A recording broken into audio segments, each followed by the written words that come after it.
That's what? insane. Renekton's so good. We just saw the last game. Guy can solo kill 3 times in a row. A lot of people are touting him as the best top laner right now, which I'm kind of, Yeah, I'm a bit, you know, I don't necessarily agree, but he's definitely up there. We don't have the strongest top lane roster here in LCK compared to some of our other roles. Yeah, I think our top laners have been fluctuating. I think Rascal's certainly, like you were talking about, pretty underrated here in the LCK, but Nogari is very good. Keen is another one who is a bit up and down these days. Consistency has come under question a little bit for a man that we've spoken about a lot as being one of our best ever. But certainly hasn't had the performances to really warrant that title so far this season. Really does want to find a little bit more of that consistency. Let's see whether maybe today is the start of that. As we're rushing with some phases a lot here for Afreeca. Both Spirit and Fly picking that one up. Nothing really extra special. Scorch. Press the attack volley bear though. That's the dream. Press the attack Volibear. The Scorch on Orianna is always interesting because she also scales with the AP not only for her damage, but also her shield. Yeah. So there's like a lot of different abilities that you have. All 4 of them that scale off of AP, but you instead decide to do the tiniest little bit of chip damage in lane against a ranged opponent. We're not big fans of Scorches here either. No.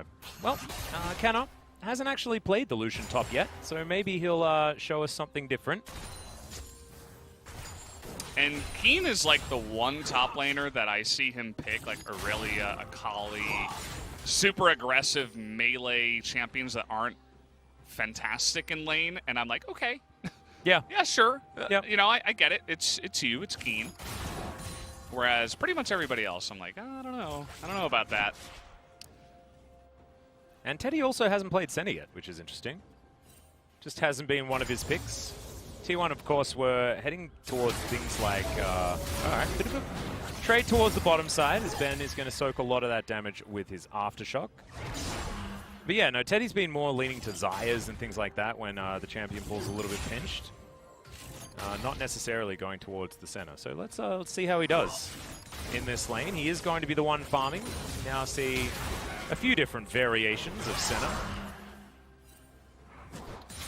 Yeah, he's just going to be farming it out. He's got great range, obviously, which is going to help against Kalista, Nautilus in lane, but also later on in the game. You'll notice that we've got 4 champions that are pretty low on range. Orianna's kind of, you know, she's got decent range, but kind of like mid-level in terms of mid laners. And oh boy, well, the double smites and Spirit.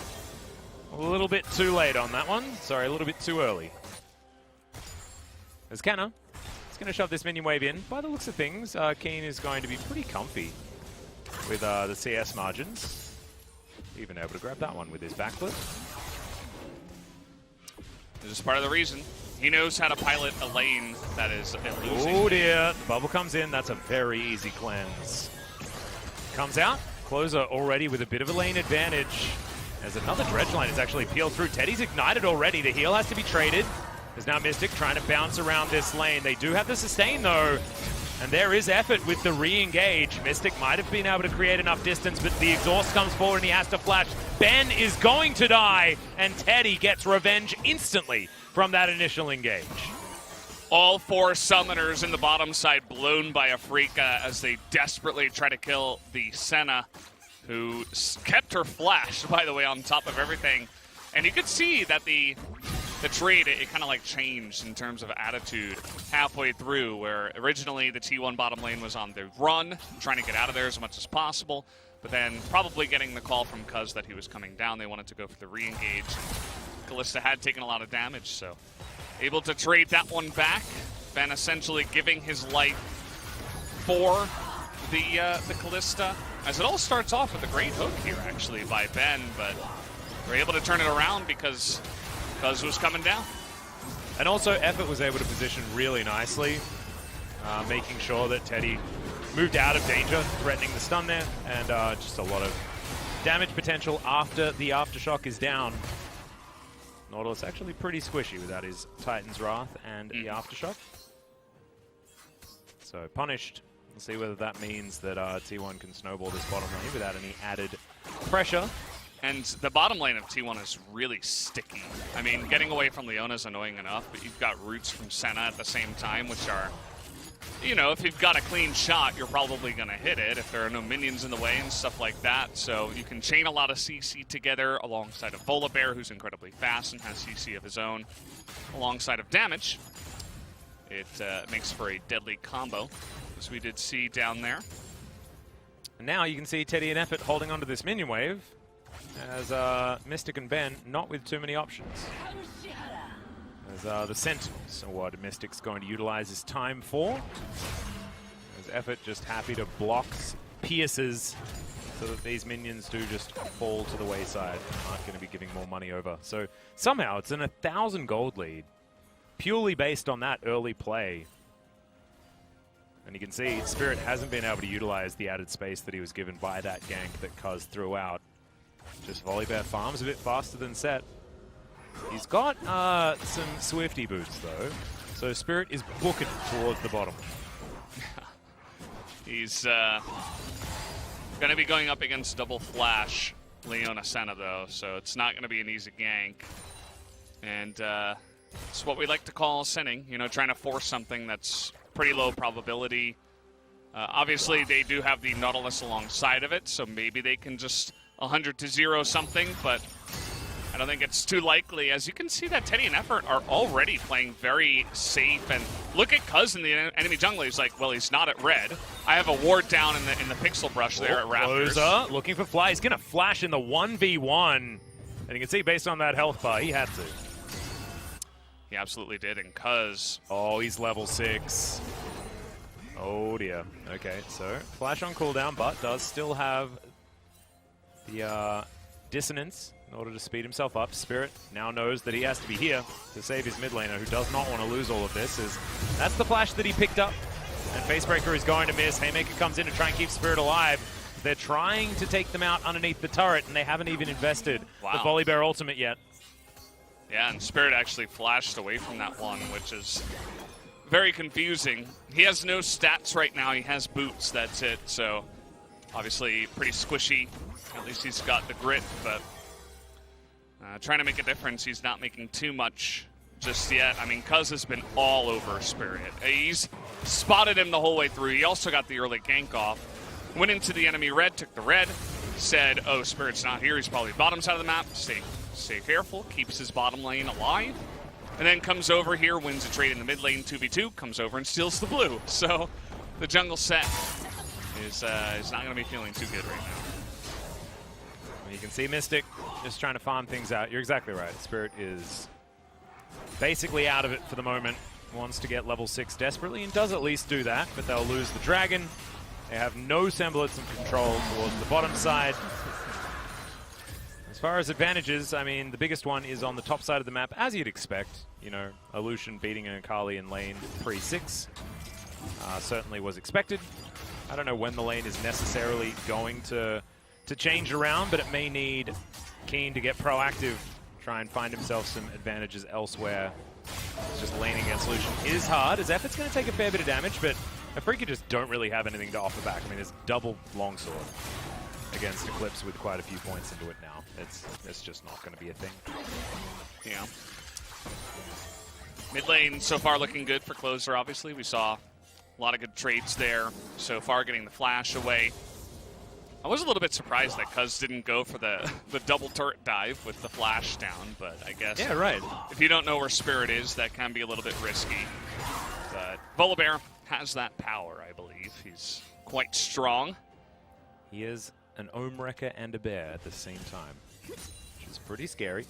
Revolver picked up here by Keen, as he's navigated this lane actually pretty well. Within 10 CS, not going to be too upset about that.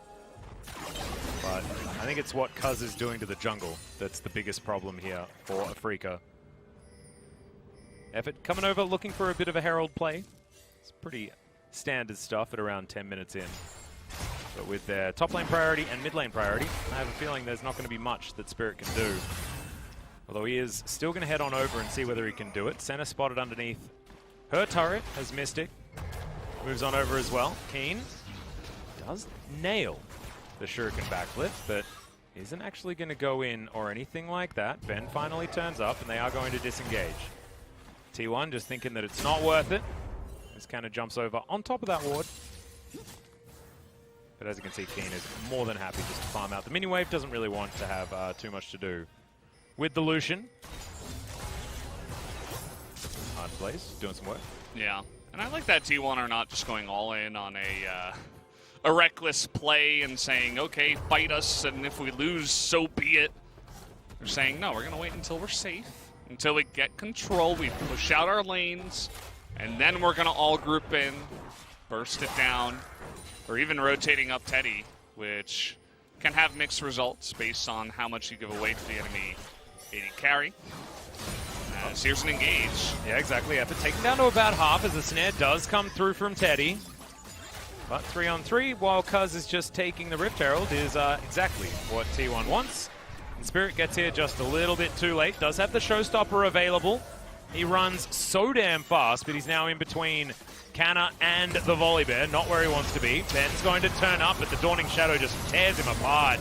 Lucian's going to claim the kill. Keen also going to go down, and T1 absolutely winning this skirmish. That's a decent Fates call. 4-man Shockwave, but that's a very dead Orianna. Now Mystic's trying to fight 5 people, and that's just going to mean a double kill for the Lucian. That's an ace. 6-0 now as T1 absolutely clap Afreeca. Yeah, I don't understand what Afreeca were doing. They're like, okay, witness me. Let me run in there. Like, especially Spirit, who opened that one up.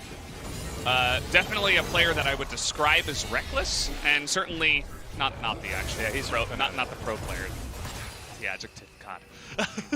But yeah, here it's like, okay, because he's a bear, he's ahead of you, he has flash, and he has a Senna behind him. He's never going to die, able to flash the wall, he beats and Keen with him. And then Afreeca are like, you know what, let's just get in there and see what we can do. They're like, oh, I've got Shockwave. Yeah, let's fight it. Why? Like, Mystic flashing there was the most funny part. He's like, I've got a Hurricane, it's time for me to rend. Yeah, like maybe they thought, oh, there's no way we can get away. But I guarantee that at least one of them would have gotten away if they had ran, which would have had better results because you wouldn't have blown flashes and stuff like that. So, yeah. With that one fell swoop, we have a 3-0-2 Kana, who has Blade of the Rune King and a Hex Drinker. This guy is going to be untouchable against the lack of range already that we mentioned out of Afreeca, plus a lane that's going to be really easy for him from here on out, especially because of itemization. This one's looking pretty done already, Alice. I don't know. Yeah, I think you do know. I think you yeah, just said I it. do. Yeah, I am having similar feelings, my friend. As T1 looking for even more here towards the bottom side. Blade of the Rune King not done yet. For Mystic, we're already stacking up the Man Immune on Teddy. Closer doesn't have Flash, but he does have his Luden's Echo complete. It was a little bit quiet in that last team fight, but he was where he needed to be, and that's what this new mid laner has been all about. It's rotating correctly, getting things done, and then finding a few solo kills so far in round 2. 6 to be exact, most in the league for this round of play. And Shelly's going to park herself in the mid lane. I don't know whether she's going to be able to get the plates. We got 5 seconds. Oh yeah, she's all too easy. And T1 only yet further extend their gold lead. 4.5k at 14 minutes is no joke, by the way, guys. And yeah, Canna has a huge lead. Oh my god. Fly is the closest person to anyone, and he's down 1,200 gold on Kana.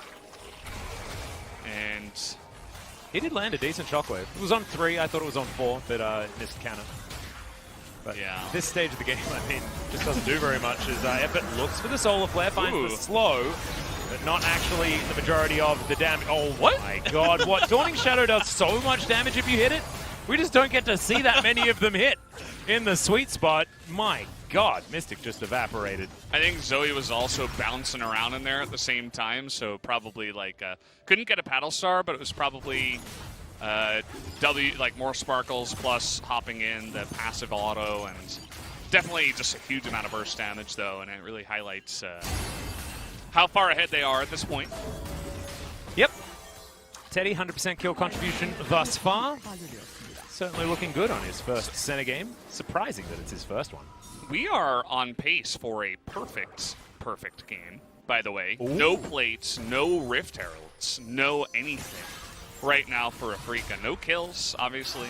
I do like the perfect games, as Mystic is able to cleanse this, but unfortunately, because of the bubble landing like you were talking about. Oh, the Ludens proc. Yeah.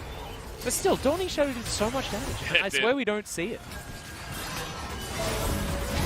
So, getting a look in, that was a perfect bubble. Yeah, not even sure if he was in range to get the auto, actually. So, it wasn't even Zoe bouncing around. It was Dawning Shadows plus just Ludens.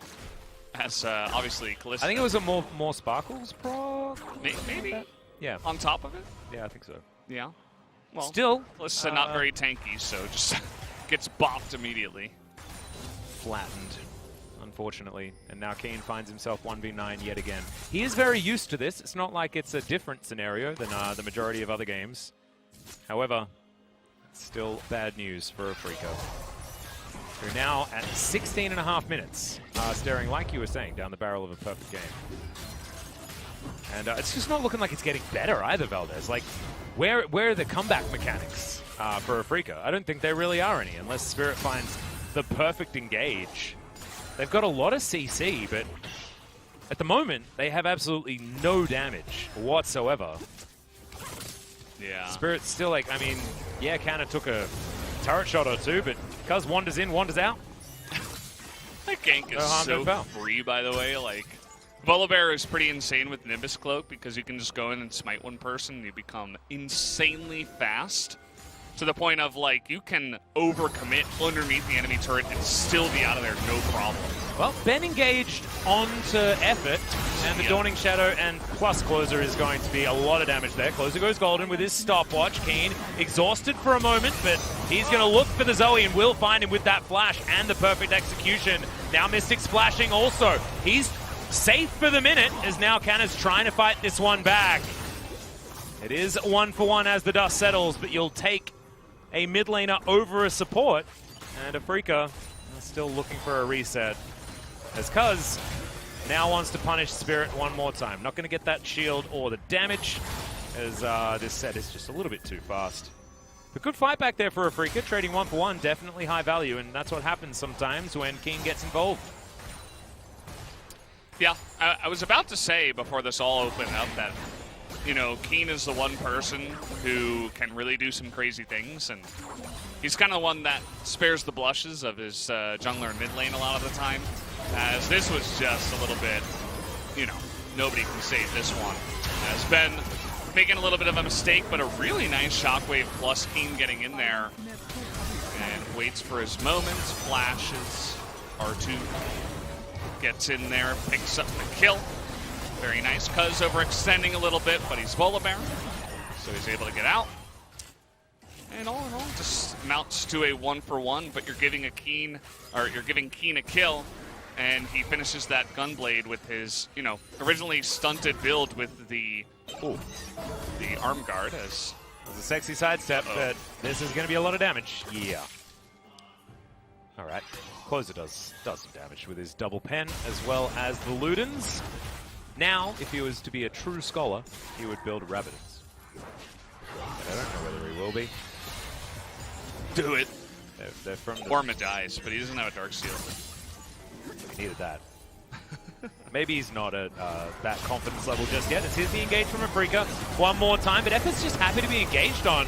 As you know, Zenith Blade comes in and now Fly's getting culled. Great knock-up from Ben to make sure that they can't get too much done there, but Canna just over the wall, still able to get the double tap. However, Senna is dead. Cuz has been taken down, and now Keen running rampant. Perfect execution is going to land, but Canna just eats him up. This Lucian is gigantic, and Afreeca don't even really realize. As Closer throws out a bubble, but isn't actually able to take too much more. Cloud Drake is going to be the reward, as Canna is looking to take down an inner turret, and I just don't think Afreeca can walk up to the Lucian. He's too scary. Yeah, the only reason they were able to win that one is because Spirit got the awesome flank behind Teddy, and they just CC'd him down from 100 to 0, essentially. So you take away the Senna damage, as originally it kind of looked like an engage bait, which does work out. This is another great shockwave using Spirit to help out. They take out 2 people immediately, but then Keen is like, oh yeah, you know, I've got my gunblade. I'm pretty strong. I could probably. Oh, let me take a look. Let me hit tab. Oh, he's 5-0. Oh wait. With 2.5 items at 19 minutes. Oh, okay. Well, And he's 15 CS ahead of me. yeah, Maybe he just saw the 700 gold and was like, I want that, please. yeah, maybe. As, yeah, that's a lot of damage dealt by Canner and Closer. So weird seeing this list, right? And like Canner and Closer, the 2 rookies of T1, way out in front. Fly, to his credit, certainly found 3 pretty decent shockwaves so far this game. He's been doing well. It's, I think that the enemy has been lining up a little bit for them, but, I mean, he's hitting them, and he's been very consistent. So Yeah. really got to hand it to him. Oh my god. The damage distribution, pretty impressive here for our 2 solo laners of T1. That's what happens when you put Teddy on center, by the way, so Yeah. don't be scoffing. But Afreeca, I mean, I don't know what they're supposed to do this game. It's over 6,000 gold, the lead. And they're just looking good. Nobody can really step in a lane against this Lucian right now, who is also a level ahead of all the other solo laners. Shockwave to be used just on Cuz. Thought they had an opportunity there, but now it's going to be on cooldown. And T1, you can see already moving into the jungle, getting down all of the vision, sweeping out what Afreeca had available to them. There's not going to be too much that they need to worry about now that that ball doesn't have a hula hoop around it, potentially. Yeah, I mean, it's relatively low cooldown, but generally for the time being, you can get out there, get aggressive. They're very far ahead at this point, about 6,000 gold. And this is something that I want T1 to work on a bit. You know, they get ahead pretty easily most of the time, but then sometimes they just do silly things against weaker teams. And I think they can just from here play it out very cleanly. They're not going to get the perfect game, by the way, guys. They lost 4 kills and the Cloud Drake, but it doesn't matter. But just close it out cleanly from here because you need to have clean play against the top of the table. Especially against Darmon. I don't know whether you need to play that clean against DRX. I don't know what the recipe is. That team is an enigma at the best of times. We'll see how they're going to be performing this week. I believe they will play tomorrow, if I'm not mistaken. DRX? DRX playing tomorrow? Yes, against Hanwha Life Esports. Right, well, that one's going to give us a lot of information, guys. Canna here cleaning up the inner turret on the bottom side. No, I'm saying, like, information about standings. Yes, because true. Hanwha Life are definitely not getting into playoffs, and DRX are already there, so there's not a lot of information gleaned. Very true. And whether or not a top team can beat a bottom team, unless Hanwha win, that's going to give us a lot of information, but it's not likely. And it's not something that we should expect from Hanwha. Now Lucian has 3.5 items. 23 minutes and a half. Oh god, did he just go back and build a full Essence Reaver? I think so. Jeez, that's a lot of damage. I don't think he had anything else in his inventory. We do see a Morellonomicon. I just want to say, like, top Lucian is just so good, right? Yeah? Okay. Sure. Yeah. He's got a lot of... See how much gold you get if you play top Lucian? Wow. Everybody should play top Lucian. Yeah. You know what? I'm gonna top Lucian. I'm gonna go home. I'm gonna play top Lucian. That's what I'm doing. That's my night sorted. That should go very well for you. Yeah, I reckon it will. Deadman's plate picked up by Cuz just so he can go super fast. Spirit doesn't have his yet, but he doesn't have the luxury of money this game, and he's also 2 levels behind. Everything going pretty poorly here for Afreeca, especially when it comes to that jungle matchup. I think Cuz has had a fantastic game here today. But I think it's just incredibly rude to not ban Volibear against Cuz. He's like, what, 6-0 on the champion? 5-0? Yeah. It's like almost his most played. They banned Aphelios. And, you know... Yeah, it is his most played, even with Set, but it's Yeah. his most played. And Aphelios isn't, like, garbage tier now. I mean, he's still decent, but, like, really? Ahead of Volibear? That just doesn't make any sense, to be honest. Yeah, that's So- very, very strange. Hopefully they can right their wrongs in Game 2. Might be some, I don't know, scrim information that we're not getting. Of course, you know, if this game didn't result in an ace at like 7 minutes, then maybe things would be different, as Miskit is going to cleanse himself out of that Solar Flare. But even so, right, like, comp-wise, Keen picked the Akali into the Lucian. They knew that they were going to have a weak topside matchup.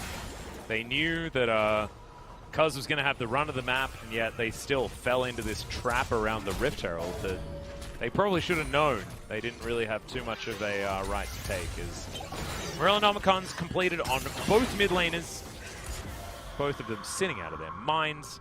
Yeah. I mean, I guess Teddy exists. He's got a bit of sustain for his team. I just really realized it's Morello versus Morello. Yeah. Great. I mean, there's a lot more healing on the side of T1. I think Fly's allowed to build it because of Yeah. Piercing Darkness being so valuable and Volibear existing, right? Yeah. But Eventually Lucian. I mean, he's already got some, but he might even get some more later on. Yeah, it's definitely an interesting item for the Zoe, but I think Closer has done this before. He has. I mean, if they're planning on winning the game now, then I guess, you know, this is something that we talk about a lot, which is slot efficiency and stat efficiency, and how much can I get with the gold that I have right now in order to win a team fight. But look, they're not really fighting for anything right now, so we probably could have waited. They could probably just run a Baron, to be honest, but they're playing the... Oh, that's the flash out from Spirit, and a very necessary one as well, as the Solar Flare leaves a bit to be desired. Now Ben has to flash also, Dawning Shadow. Not going to get that damage like we witnessed earlier, but will be shielding up the entirety of T1. And they get a flash out of Spirit, and a flash out of Ben, and T1 think that that's good enough to go over towards this Baron because they know that they can tear it apart so quickly. Teddy's over here as well. I mean, it's not like they sacrifice health bars for it. And Afreeca, can they actually get in here to try and cause something as Keen? He's teleported in. The home guard is going to be there as well. Shuriken backflip comes down, but oh my god, they're tearing him apart. The flash shield of Daybreak, but it's not enough. As Keen gets himself out with the flash. So they do disengage from the Baron. They lose the entire health bar of their top laner and both of his summoner spells. Yeah, you know, you get value doing that. It might look a little bit silly to just lose all the Baron damage that you had, but as you mentioned, there's a lot of value out of getting the flash away and zoning Keen out of the fight. You know, he's not going to be able to follow up here. You can look for more picks the next time around, as they are. Yep. And they're just in so much control that they kind of can play around this way. As I mean, Cuz sacrifices a lot of his health bar. I don't think he's got Warmox yet because, of course, he invested into the Deadman. So, yeah, doesn't actually have that available. So they're going to go for a reset now because they've exhausted a lot of their vision. Zoe does still have a control ward here. But, I mean, it's a bit of milling about. Maybe an opportunity for Afreeca. As their comp isn't necessarily a scaling comp, right? But T1's isn't either.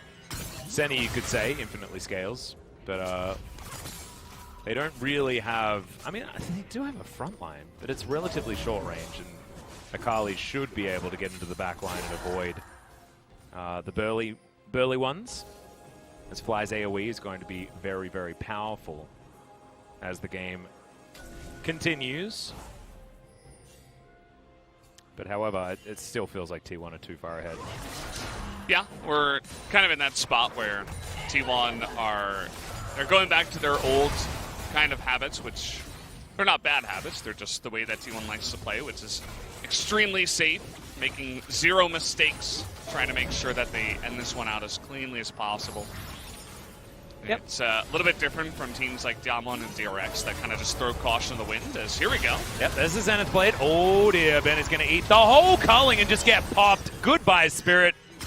That should be at least the Cloud Soul, but it may just be Baron first, as Spirit was the jungler, so no one's going to be smiting anything. And T1, they can just take whatever they want. And I feel like they have been able to since 7 minutes into the game. Yeah, and they're going to try to kill Mystic here, actually. Yeah, well, Mystic's going to flash. There is a control ward there. Fly moves on over as well, looking to try and protect his AD carry, but as you can see, Teddy here in the mid lane is going to move the minion wave out. The rest of T1 will be taking down this Baron, and with the Lucian there, they have easily enough DPS to do so. Keen, he's down towards the Drake, as Afreeca are at least trying to trade that one back. The Baron is going to be taken with 2 members of T1. The rest are going to move on over and see whether they can stop this one from happening. Cuz is booking it towards this area. Shuriken backflip lands. Keen wanted to use it as a taxi. He has perfect execution available, and the bubble is going to connect. Dawning Shadow, a lot of damage. Ben explodes as well. It is going to be the Cloud Drake stolen away, but a double kill instantly occurs afterwards for the Volley Bear. It's another one going over to Closer, and that will be the ace. And that, ladies and gentlemen, is probably going to be the game. Yep, that will do it. They're going to push down mid lane and take game number 1. As we're going to take a look at a replay as they are doing it.